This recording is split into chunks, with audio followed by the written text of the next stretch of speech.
Evening, friends. This is Dr. Vijay Agarwal, President CAHO, Consortium of Accredited Healthcare Organizations, welcoming you all to this third episode of the ISQUA CAHO International Webinar Series on the topic of human factors in patient safety. To moderate this particular important session today, we have Dr. Air Marshal Pawan Kapoor. And it is always a great pleasure for me to introduce Air Marshal Pawan Kapoor whenever I have this opportunity. He is one of the founding pillars of the National Accreditation Board, that is NABH. I have known Air Marshal Pawan Kapoor actually now for 16 years.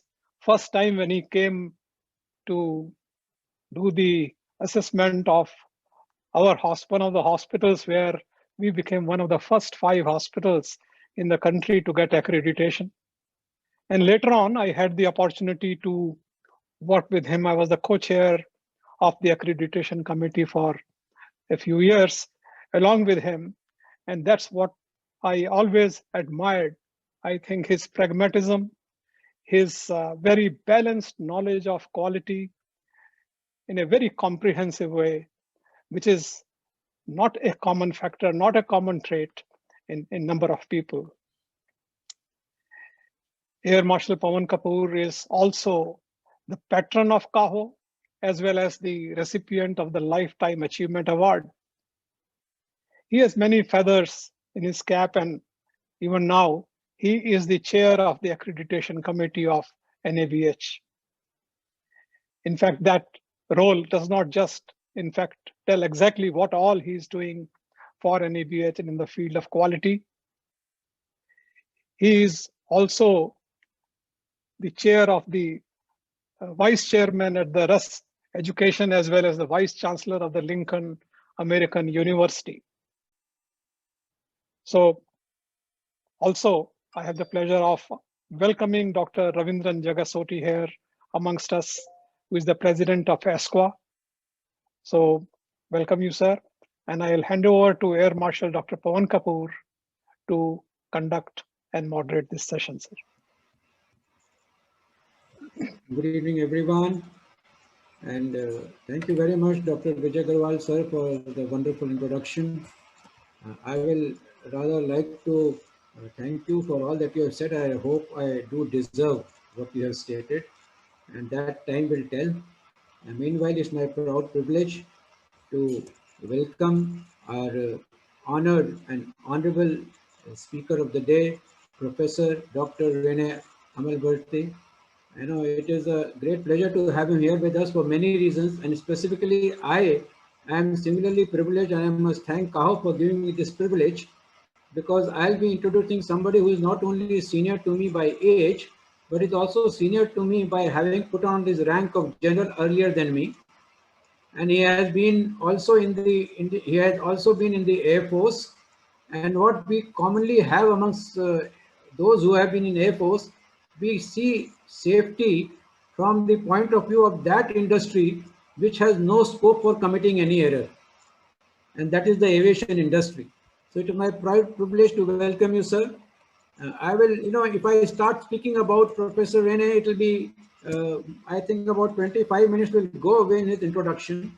So I will only give some highlighting features of what he has done, what he has contributed, and why is such an important and such a popular name in the field of patient safety. Professor Rene is actually a PhD in cognitive psychology. He has done a residency in psychiatry. He has been the professor of medicine and physiopathology. He joined the Air Force in 1977, got a specialty in aviation medicine in 1978, and got a permanent military research position in 1982. He subsequently became full professor of medicine in 1995 and became French research chair in safety in Paris in 1991. And he retired in the rank of general in late 2007. So although he is, elder to me by about 4 to 5 years, but became a general about 10 years before me. From 1982 to 1992, he was involved in several major European research programs on safety in complex systems. He was a member of European research project with two of the most known pioneers in human factors, whom all of us know, along with Professor Rene. I know there are other names, Lucien Lippe, Jens Rasmussen, and Jim Reason. They are all the pioneers in patient safety along the globe, and it's such a privilege to have somebody who have been friends with all of them. So we're not actually having amongst us the presence of Professor Rene alone. We're having the presence of one man who will share with us the experience of the leading lights in patient safety, which will be actually four in one. So I think he'll be representing Jim Reason, Jens Rasmussen, and he'll be representing Lucien Lippe and himself. So we have got all four clubbed into one to be addressing us today. It's a huge honor for all of us. He pioneered the concepts of human error, ecological safety, crew resource management, and system safety. He was, in 92, he detached from the military to French Ministry of Transportation to become the first chief human factors and flight safety of the European Aviation Authorities. It is now known as EASA. From 92 to early 2000s, he diversified the terrain studying risk management in various industries. He occupied a series of managerial positions in European and French research programs and administration.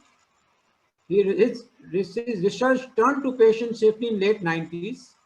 In 2000, he was a member of the faculty with Don Berbick, another name, Lucien Lippe, Charles Vincent, and Jim Reason at the first International SASBOC seminar following the publication of the well-known US report To Err is Human, and I'm sure to forgive will be divine. In 2005, he became special advisor of patient safety to the president, French Medical Accreditation Agency. Then he has been a member of ISQUA board from 2012 to 2018, was elected in 2019 as a member of the new ISQUA International Academy of Quality and Safety. Now he says he's half retired. I don't think anybody dealing with patient safety can even be half retired. But he says he is half retired, remaining volunteer director at FONCSI, a public foundation for safety culture. He has more than 150 international papers, chapters, and authored or co-authored about 12 books translated in many languages. So it is a privilege for all of us, Professor Rene, to be having you amongst us. I will not come between you and the rest of the participants who will be eagerly waiting to hear your views on human factors in patient safety. Over to you, sir. Thank you. Thank you for this kind and warm introduction. Good afternoon, everybody. It's a real pleasure to be with you this afternoon and to speak about human factors in patient safety. It's really a huge area, and it's probably very difficult in 45 minutes to really make a focus on each point because there are so many. But what is more important maybe is to mind about the history and how the approach of human factors in patient safety has changed progressively in this period of 2 decades. It's a young adult patient safety, 2 decades, but so many things have changed in these limited times that it is important to understand how it impacts on human factors. And if I want to summarize something that I shall repeat a little bit later, we started by considering bricks of human factors. And now we have to assemble the bricks in the storm, which really makes the story different. And the storm is not only the COVID, of course the COVID, but the change that really impacts the system, the medical system for years, and that will impact much more in the future. So we will see 3 points. A little bit of the story about the 21st years, the switch to a systemic vision and how it impacts human factors, and what are the solutions we could mine for the future, concrete solutions, not theories. And I start with this first point about the story. If we start with the story, clearly the dark ages date back the 80s with the introduction of the continuous quality improvement cycles, and also in the 90s, the first focus on litigation, CAN plans, which turned, and this is very important, of course, in dating back 1999 with the report of the Academy of Medicine in US to health human, but the focus started on counting and reducing preventable adverse events. We had national adverse event studies, first in US, then in many, many countries, all telling the same. We have a patient, 100,000 patients entering the hospital in all countries that will get problems with the care. And that was really impressive. So we started developing reporting systems, and we started also developing adverse event analysis technique, including the London Protocol from Charles Vincent, but many others. And really, it's a start for something. I try to, yeah. We entered at that time into what we can tell a prescriptive vision of safety. Safety was understood as the need for following the rules, with evidence-based medicine coming very quickly, and a very focus in human factors on compliance or non-compliance, why people are not complying with the regulations. And we had several incredible battle. One example is the NHN, but we had many, and we had a lot of literature speaking about non-compliance. I'm just commenting on a part of this literature I've contributed to on the systemic migration to boundaries. This is something coming from the work of Jens Rasmussen, but with a revisitation with France. And the idea, simple idea, is that when you are designing a system, you have the market demand, the technology, the individual concerns, and you are designing an expected safe space of action as defined by professional standards, by quality. And this is the area where you expect everybody will work, always, always. But the reality is that the performance needed for the domain will rapidly push the system towards more performance. And the idea of human factors at that stage was really by certification, accreditation, standards, to maintain the system as far as possible from the red line where the system becomes to be unsafe. The reality is probably more difficult, because very quickly in all systems, you have a migration that occurred. Borderline tolerated condition of use are the normal of the system, and the system is for example, you have a fixed maximum staff which is into the lay, but finally you have one nurse missing or one doctor missing, and you will never stop working in an hospital because you have one nurse missing or one doctor missing. So staff shortage is a good example of a system which migrates very quickly out of what was expected by the regulation, or at least by the standards. And this is one of the reasons why the system is progressively moving towards the red. The very problem is how to contain this move, because once you are in this usual space of action, the people working in this area, like the nurses who are, for example, in what I said before, working every day in condition of staff shortage, they will also take benefits of that and will reorganize their planning in conditions where it is not needed, just because it is something that the administration has accepted as a usual space of action. So at the end, it's creating a system which is outside the normal condition, and this is the very normal of healthcare system at present. So it's a very, very important point. And of course, we want to avoid moving more to the illegal space and to something that we could consider as a never event, something you could not accept in the system.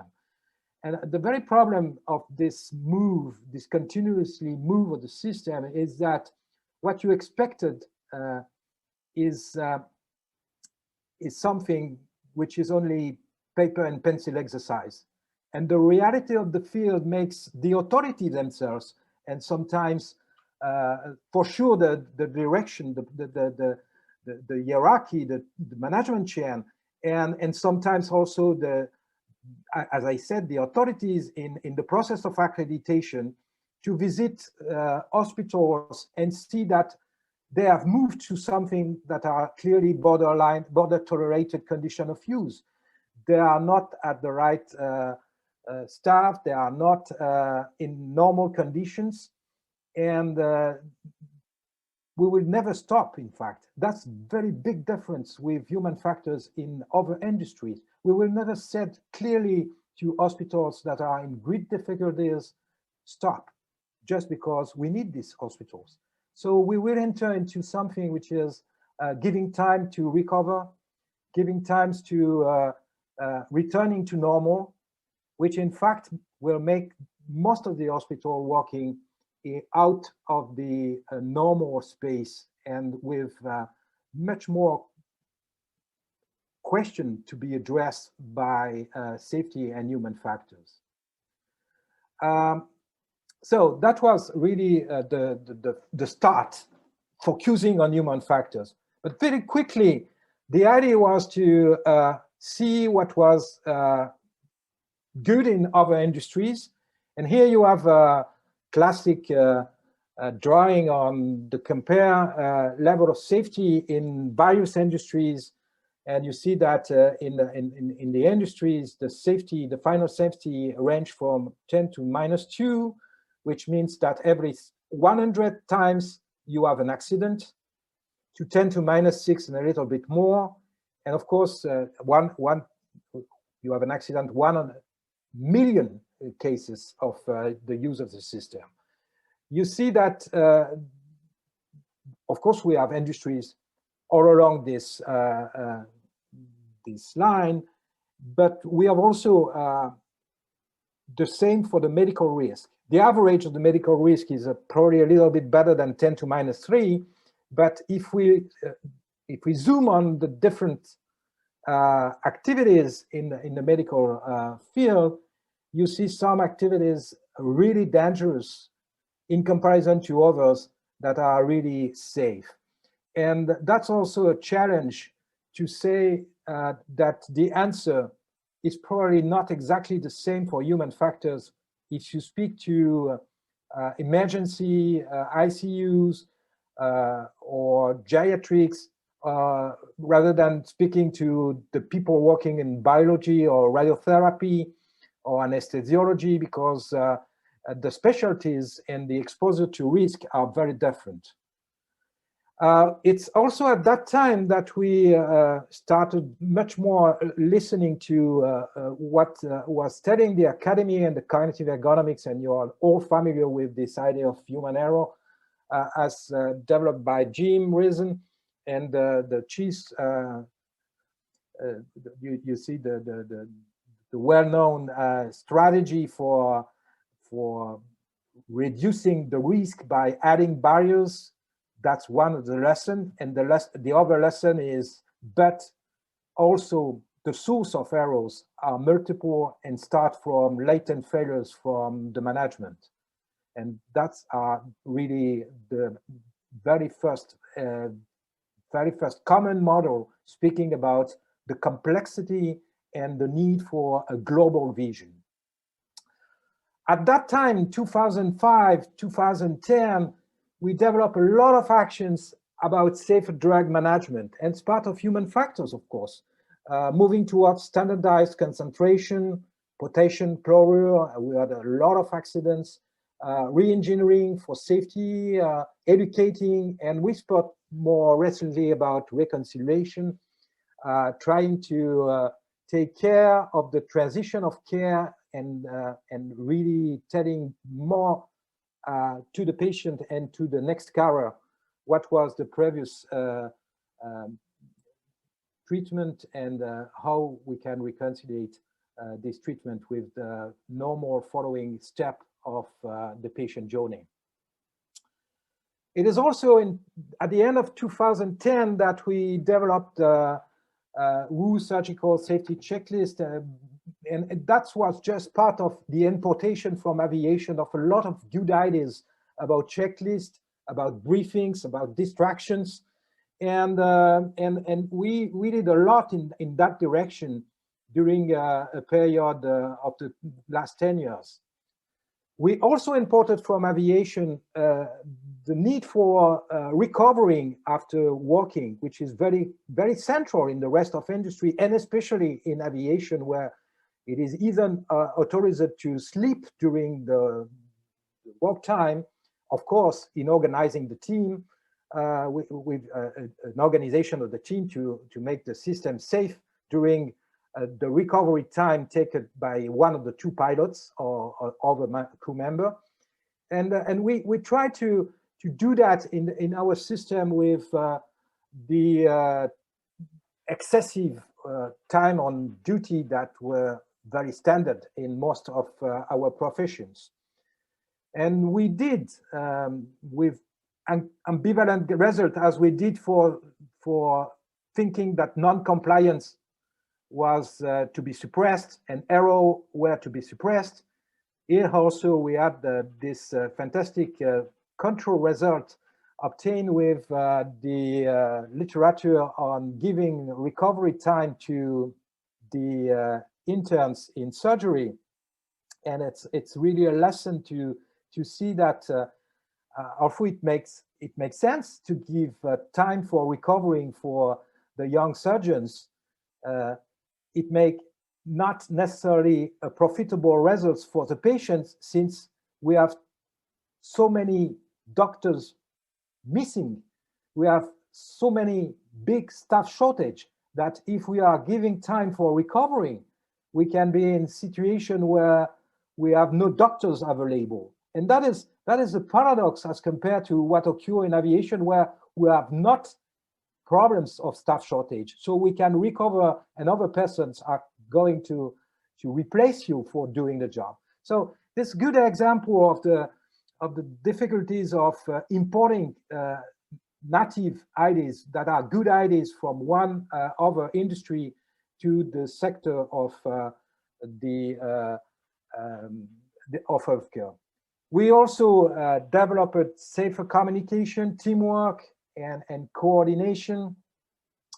A decade of considerable effort spent on improving teamwork and communication. We imported crew resource management. We transferred. We did a lot in the last, particularly in the last 5 years, on the introduction of simulation, as it is in many other industries, and again in aviation, to improve the coordination, try to learn about teamwork, and we transferred a lot of ideas. And last but not least, we imported also the idea of safety culture, which is so important in all of our industries. We started with Ron Westrom speaking about the need for generative culture, the need for not just giving blame, but doing more than that, and generating a dialogue among people to share the problems and try to solve the problems all together.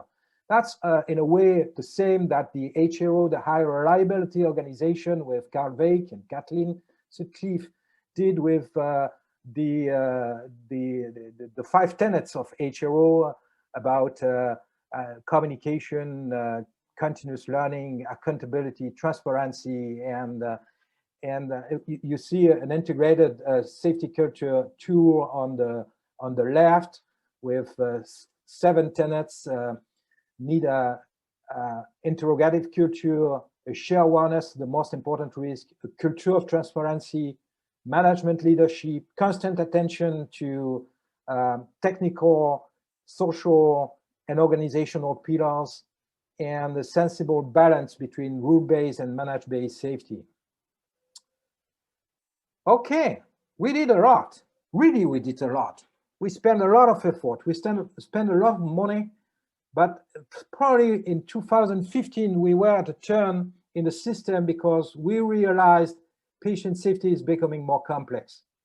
And especially because we are in that period of time where healthcare are undergoing transformation at unprecedented levels. Hospitals and healthcare system have not changed at the same speed. And really, the knowledge and technology of care has changed at a high speed. We consider now that, and we will see that just after, the half time of the knowledge in most specialties is below 6 years. So half of the knowledge of a big specialty is changed every 6 years. And of course, this pace of changing is absolutely not the same speed for changing the task force and human resources. So we are increasing the problem progressively. And to top it on, the progresses have to be made at zero cost, with the imperative of changing and changing again and relocating means, resources, and finances. And that's really a problem that will affect medical workers. All are affected by these revolutions, and human factors are one of the key for solving hard problems in the future. There's both kind of problems by themselves and maybe the solutions for these problems. And it is an even greater challenge for quality and safety, since this dimension of care are only supposed to go one way, always more, which it's really a problem. One of the most important change occurred from 2015, very recent time. The first one is the incredible cascade effects of the conceptual approach of quality and safety. Safety, because people are, and that's a success of healthcare. You must understand that human factors problems today are the consequence of the success of healthcare. And it's a paradox, but it's a reality. We make people surviving. We make the patient surviving long. We really have changed the prognosis of a fantastic number of disease. So safety no longer be described in terms of episodic risk suppression, but in terms of controlling acceptable risk over time, in both the short and the long term now. We have people surviving cancer decades. So the story is not for a month, it's a story for a life. So we really have to reconsider human factors in this logic. The solutions for optimizing quality and medical efficiency are not equal to solution optimizing safety. If you increase, for example, the time, I often take this example. Now we have solutions for strokes that requires high RAM and an access to radio and an access to a neuroradiologist, but you must have this access within 4 hours. This is very good for the prognosis of stroke, but it's so demanding in terms of human factors to have all this capacity of accessing the specialist side radiology, imagery, and in the same, just after a specialized neuroradiologist. You have to mind the problem in human factors in healthcare, not just for the very central hospital of New Delhi. You have to mind the problem for India, for the whole country, for day, for weekends.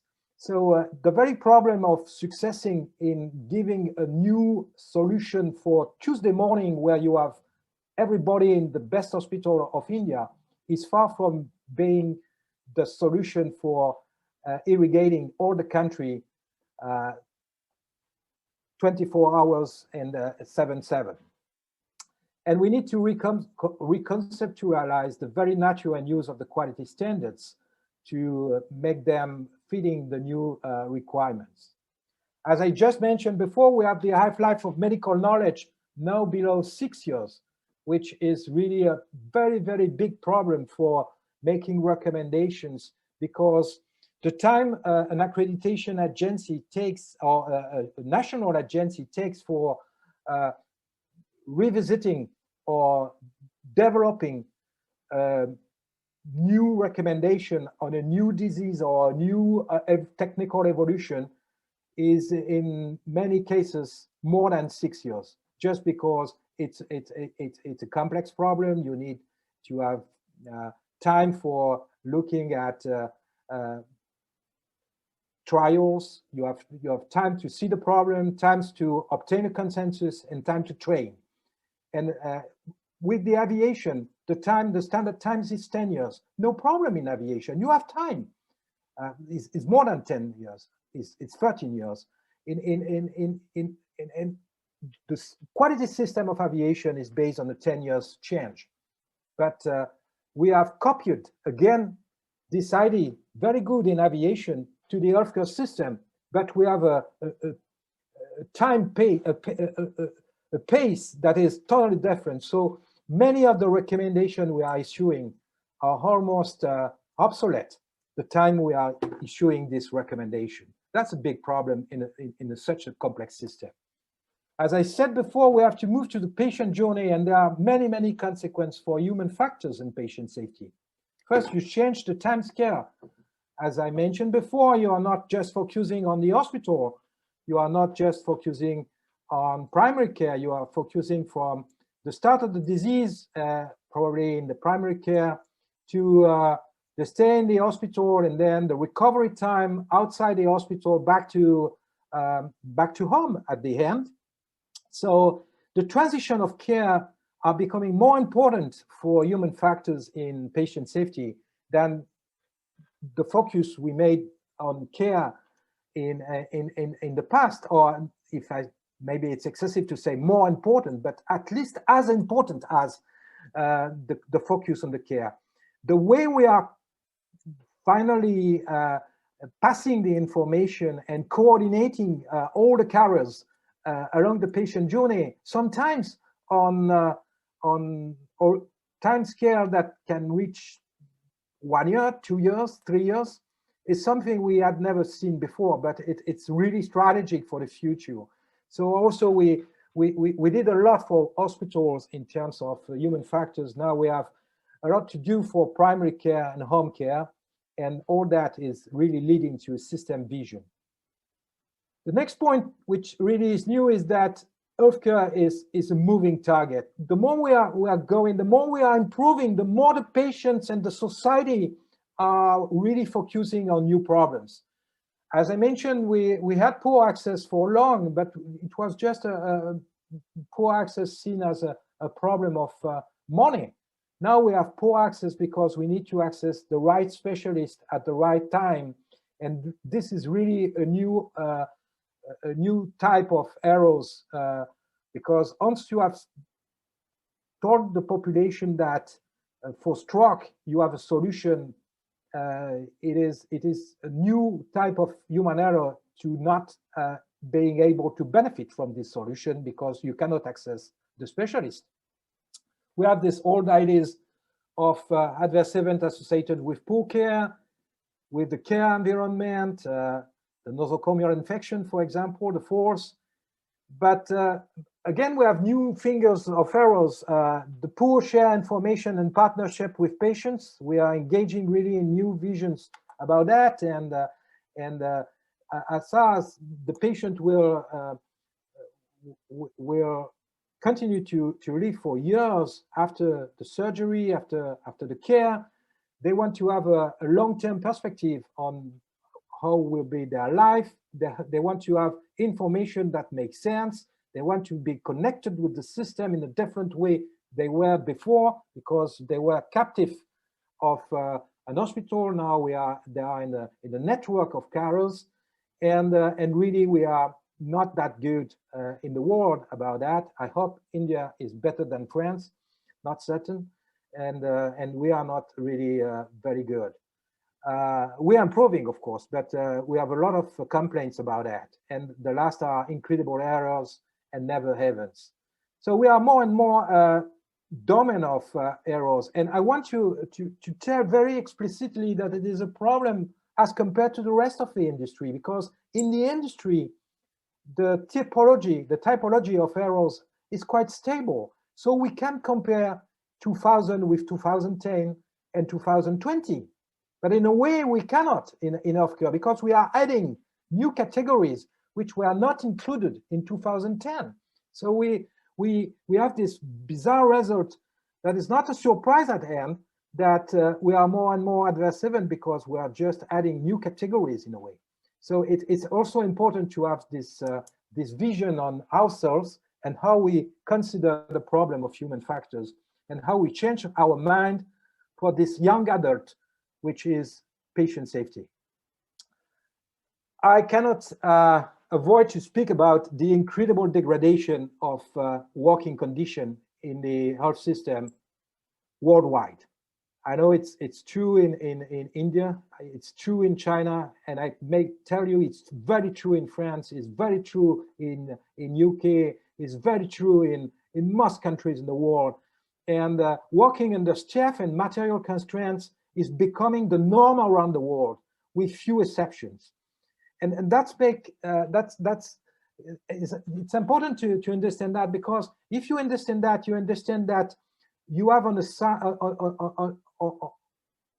you have an ideal which asks for doing things with the best condition and the best protocols, but in most conditions you cannot do as it is expected, just because you have missing problems. And the lack of personnel accelerates fatigue, disrupts teamwork, and concentrates the care on its technical aspect to the detriment of a more global care of the person. So there's cascade effects on how you will interact with patients and how you will be satisfied yourself as a worker. Because if you're just doing technical care, it's probably something very deceptive for a person that have chosen to engage into care. And of course, the COVID crisis further aggravates the problem. Speaking about the COVID is good demonstration of the medical professionals' power to adapt, to evolve and thrive, even in this time of unprecedented crisis. We have seen that, in a way, the lessons of human factors that were progressively integrated in the system during 2 decades produced good effects on the incredible solidarity and creativity, and also about the idea that all the carers are important, including primary care. COVID has promoted community cohesion and building strong neighborhoods, and social media also have been used to mobilize people to take actions. And really, it's impressive. It's probably also a significant step in the rise of telehealth and new vision of interacting and communicating, which are in the core of human factors. The COVID-19 is acting up as a trigger for sharp uptake of the teleconsultations across European countries, and I'm sure it is in India. And the solution is not new, but again, it's a good demonstration that a good idea cannot be transferred into something concrete if the conditions are not met. And that was the case for most human factors strategies that we have seen before in this presentation during 2 decades. We had a lot of good ideas, a lot of strategies, a lot of contributive ideas to progress in patient safety coming from human factors, especially from the shelf of aviation, but not only. But in many cases, we were in difficulties to take the full benefits just because the conditions were not met. And that's the case probably we expect for telehealth in the future to have met these conditions. But still we need to control the poor quality, the digital divide and the payment scheme, which are key factors for addressing this problem. And we have also a lot of lessons coming from the time of COVID-19 on human factors, how to really help the system gathering evidence, setting training, promoting staff safety, engage with patients. That's really one of the central points that we need to do probably at a high speed with the COVID, work to improve care, reduce harm by proactively managing risk to both COVID-19 and non-COVID-19 patients, and boost and expand the learning system to capture improvement. We are facing intelligence of workers. We are facing incredible capability of adaptation. We need to capitalize about that. So last but not least, what can we do? What impact? What solutions? As I said, just starting this presentation, we know rather well the bricks of human factors in patient safety and their optimization. We cannot expect to do much more. And well, of course, it's a slow learning on old bricks, but there is no revolution expected. But now we have to learn to use them to ride the house in the storm of what we have seen: more people, more patients, less money, and of course, aging population, and of course, staff shortages, and of course, now, even more with the COVID crisis. And the very problem we have to face is a diverging process. We have a rapid increase of the medical demand.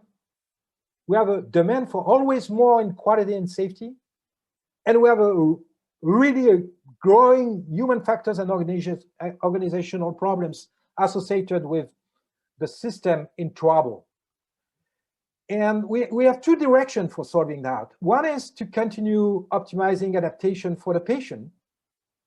And the other is giving more autonomy to people to adapt outside the legal framework.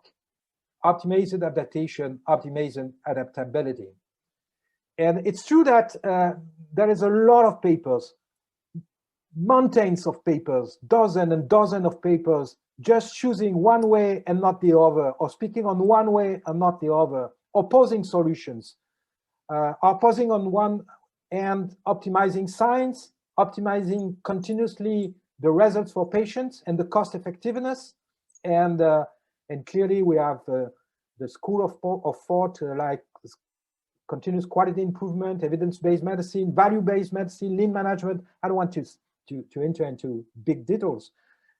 Versus optimizing workers and system adaptability to a wide variety of contexts, being pragmatic, looking at the reality field and looking at what is not absolutely feasible in terms of following the recommendation and how to make the system giving answers, being concrete, while not exactly following what we expect in terms of quality and safety. And this is HRO, reliability and residence engineering school of thought. I don't want to enter into a description of these different schools because I'm sure you're knowledgeable in and you will have much more details on. What I say is that we cannot continue with a conflict of vision. We need to make some marriage and try to find alternative solution for accepting both the idea that we need to continue developing better strategies at affordable cost for taking care of patients. That's the job of healthcare. And we need to accept, and that's also very important, that the conditions that we describe at the ideal level are not feasible at local level in 80% of the hospitals and medical settings. So we need both. We need to optimize adaptation for the patient and an optimized adaptability for the professionals. Of course, one is more long-term. We, as I said before, when we are working with an accreditation agency and visit an hospital which is not complying totally with the recommendation, we are not closing it. We are giving time. We are giving time, but the idea of giving time is to return to normal, is to return to ideal. If you have missing persons, if you have not enough doctor, if you have problems with material, what the accreditation system is, okay, well, if really we have no solution for recovering, we will consider closing you or merging you with another hospital. But in most cases, we hope that you will get some solution in the future to return to normal. So the long term is returning to normal. Nobody wants, probably including the patients, but also the workers, to continue working with staff shortage. So the optimized adaptability that is really important today for carrying out the job with staff shortage condition is probably not what the workers are desiring for the future. Isn't they are very resilient, isn't they are very good and intelligent for adapting, the future is to suppress staff shortage. So you understand the importance of managing the two, and probably we have to consider a full repertoire of intervention strategy in combination. On the side, you have, on one side, you have the optimization strategies to ensure best practice and optimize human and organizational factors, working conditions, leadership, working hours, skills. But on the other side, you have also to consider that are more resilient strategies could be to increase the risk control and refrain range of activity to then can be properly policed, or to adapt and recover and improve recovery, improve failure to rescue, team decision making. Also to improve mitigation and say sorry, and say thank you also. Say thank you to the workers, say sorry to the patients, report more and take lessons from what occurs and innovate when anytime it's feasible. So probably we can educate the system to live with the contradiction and the global vision that is needed today. We will not be able probably to return to very normal condition in healthcare for at least 2 or 3 decades. So we have to live for a very long period with this contrast of a system pushing for novelties continuously, pushing for quality, pushing for better service to patients, and a system which necessarily on the other side is creating a lot of pain for the workers. So it's really being pragmatic to look for solution. At the frontline management, solution is very basic, but include short briefings, improve leadership, improve teamwork, improve the alerting process, value discussion and dialogue among the team, enhance error detection and recovery, and stop just thinking error reduction and error suppression, because this is not human, especially in a system which is under pressure. Learning attitude, include moments for days lesson at the end. 5 minutes is enough, or 5 minutes twice in a vacation of in a time of 8 hours of work is enough. Value celebration, recognition of workers.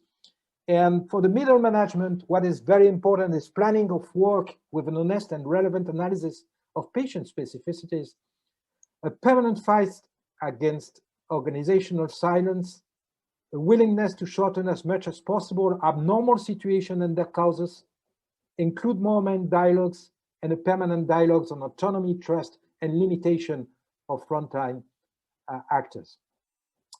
So the take-home message is that the field largely directs the way of working, hazard, local context, time constraints, financial constraints. Don't dream, see the reality as it is. This is human factors. but do not say that it is the fault of the other. Nobody is in fault.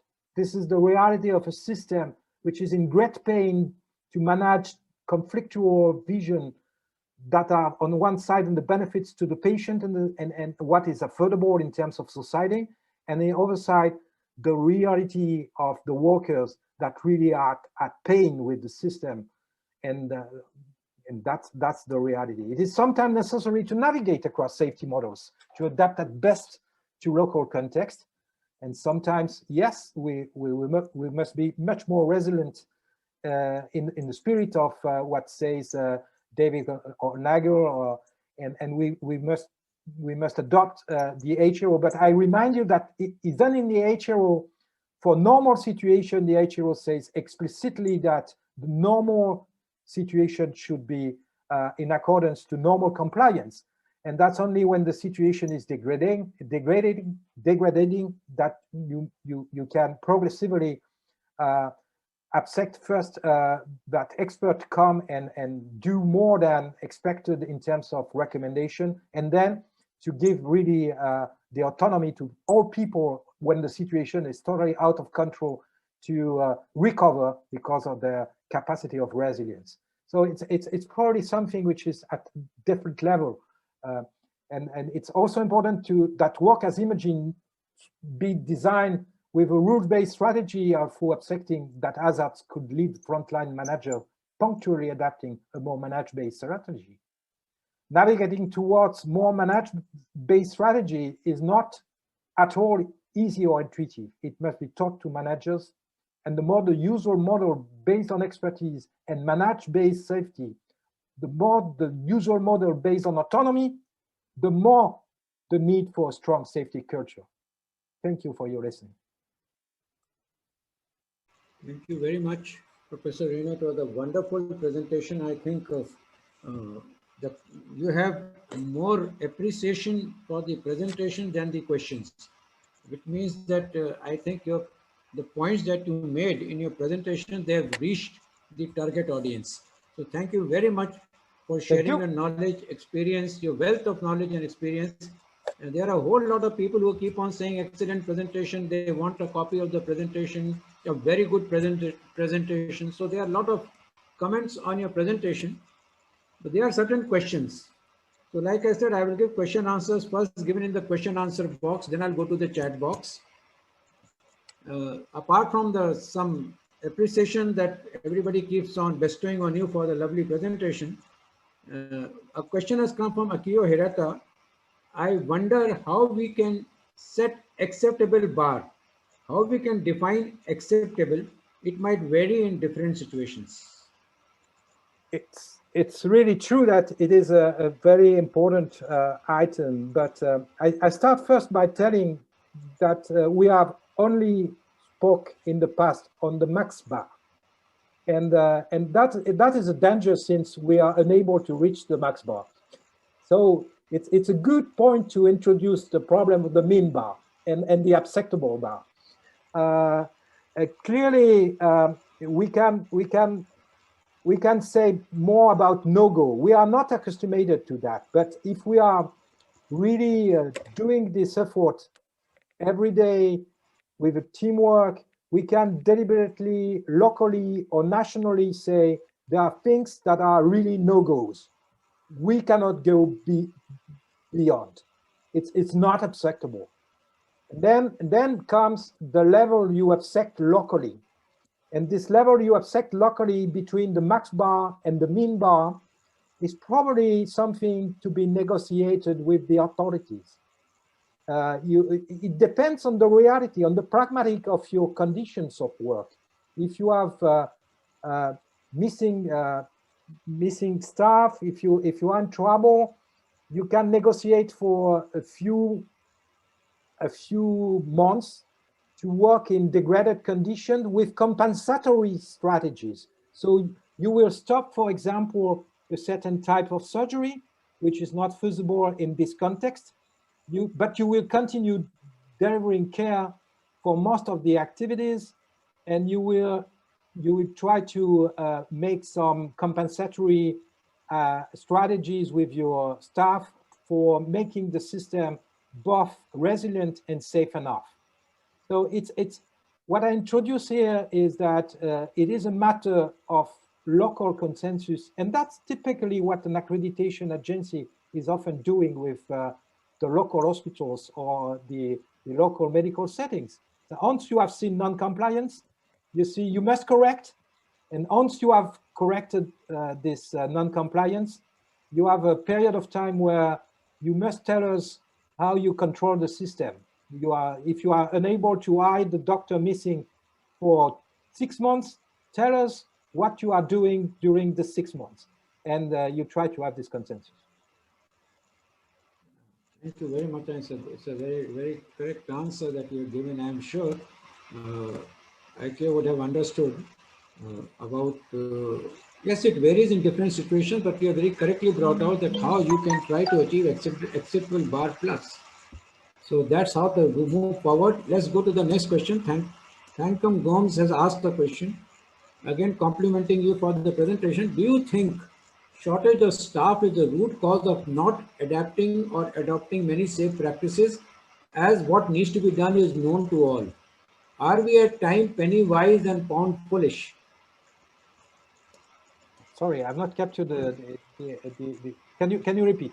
Yeah, I think what he's trying to say is that the root cause of all patient safety problems is that there is shortage of staff, and therefore many of the patient safety practices which everybody knows, they are not being adopted because of shortage of staff. Yeah, that's true, but it's you need transparency also with the patients. In a way, I comment on France because I know France, but I'm sure you can make some comparison with many other countries. We have hospitals, we have areas or regions in France that are almost desertic, without hospital, without doctors, or without the same level of specialty that we can get in other regions. These isolated regions, you must be transparent with the patient. You are open 7/7, 24/24, and you can deliver a certain level of care, not all care. And there are some protocols that are not feasible locally, and it is also a chance for the patient that the very few people working, still working in this region, continue to work. So they are not to be blamed. The system has to be consistent, and the triage must be important at entry in the hospitals, with a realistic vision of the people working also on what they can do and what they cannot do. It's typically what exists, for example, in Australia, where they have levels of care that are attributed to several types of hospitals. And if you are unable to apply the protocol, which is very central and very important, you pass the patient to another hospital, which is able to do. So it's also a global and system vision on how you organize your healthcare system. But again and again, we must be very transparent with patients, including at the level of the TV shows. When we speak about patient safety, we must explain that we are very, very ambitious. We have some solutions that, for example, I spoke about stroke. At that time, accessing a neuroradiologist with imagery within 4 hours in France is only feasible for less than 30% of patients. Less than 30% of patients. In some regions, it's 80%. But as I commented before, you must consider the whole country, not just Paris country or the big cities. You must consider the reality of the field. So you cannot promise things that you cannot do. But what you can promise is, first, to transfer the patient as much as possible, and second, to improve in the near future and give visibility on how you will organize the system. And it's true that part of the answer become a political answer. So not really in the mouth of doctors, but in the mouth of people managing the healthcare system. Thank you very much. I think, as you're right, transparency is one of the key factors for moving forward. As far as, whenever there is shortage of staff in India, we try to manage shortage of staff by trying to streamline the functioning. And which means that many times our frontline workers are actually doing tasks which they are not supposed to be doing. So optimize their task. When there is sometimes shortage of tasks is relative. So it must be optimized, and that is what message I think we should go. Be transparent in what you do and optimize the tasks and ensure that time is not wasted. So prioritize your task and optimize them. And maybe sometimes the staff shortage may be artificial. It may be created. Yeah. So I think for those who are facing shortage staff, you have to look into what is the staff actually doing. You can do some type of work study or something on them and see how much time they spend in unnecessary activities. Maybe that could result in some relative shortage. Next question coming from Rajan. She has said, what are the biggest challenges for health professionals to recover the health system? I am from Sao Paulo, Brazil, and I represent IQG Health Services Accreditation. Mm-hmm. To recover what? Yeah, recover the health system. The health system. She said the health system is ill. The health system is a dynamic system, is a non-end system progressing in the future. I just mentioned, and I repeat that because it's so important. We are paying now the successes of past healthcare. We have done so much for patients that they are surviving. And it's because they are surviving that they are much more, and they are aging, and they have more difficult pathologies, and they are, and all this move towards better healthcare for a larger part of patients is creating problems in the system, but it's just a dynamicity of a complex system to improve and master the improvement. And we are in this cycle of life where we are improving very quickly, and we are step backing for controlling how to make the system adaptive to this very quick improvement. So I cannot list what we can do in terms of recovery. The problem is not to stop the system. The problem is not to say we stop progressing. The problem is to continue progressive while changing the system and adapting. And it's very difficult because everything is accelerating. And we are not the only persons, the technicians, the workers, the professors, the doctors, the nurses, that can do something.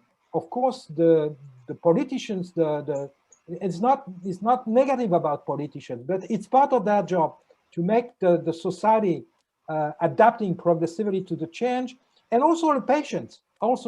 We are engaging into the value-based medicine with the PROMs, the PRAMs, the patient reporting experience, measurement, patient reporting outcomes with measurement. So we want to engage patients, but it's so new that we will have to learn for probably 1 decade, maybe more.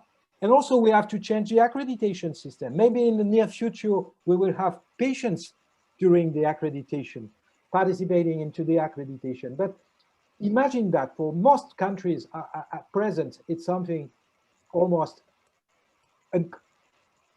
unthinkable. So we are facing big change coming. And of course, everybody must change, not just the workers, not just the politician, not just the system, the patient also. Everybody must accept that the system is changing so rapidly that we have to make revolutions.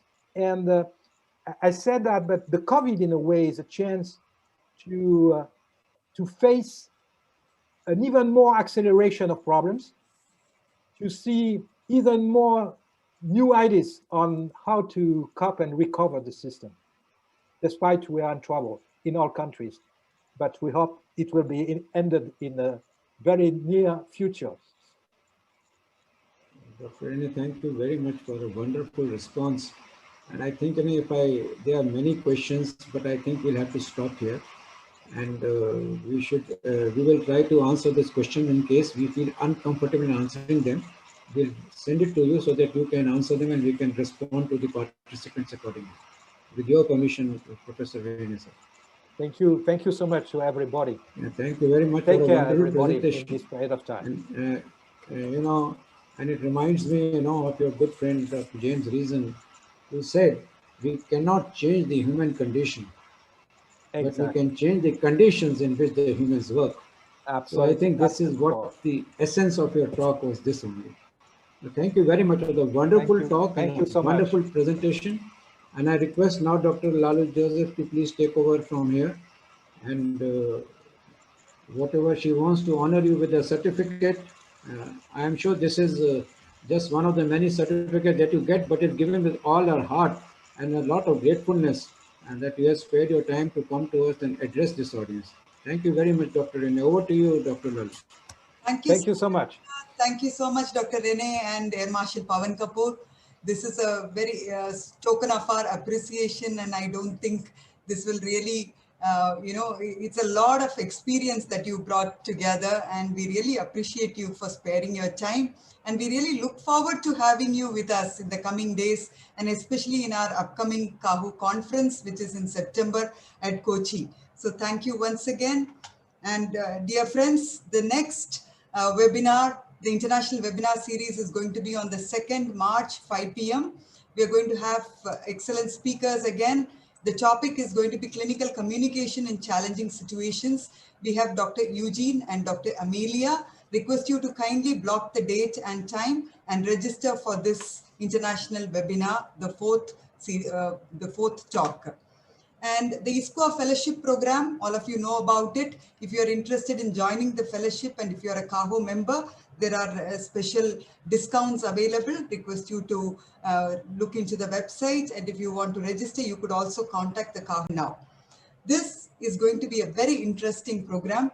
The International Hospital Federation and the International Society for Quality, they are going to be organizing a one-day virtual conference on hospital workers' well-being. It definitely matters. So request all of you to register for this program. The registration is open. You could log into the ISQUA website or the IHF website and register for this one-day virtual conference. Dear participants, for your active participation, thank you very much, Dr. Rene and Air Marshal Pawan Kapoor, sir, Professor Jagaswati, Dr. Anuradha, all our secretariat staff for joining us today. Please take the question and answers, and the participation certificates will be sent by email to all of you. Thank you once again, and look forward to having you all very soon.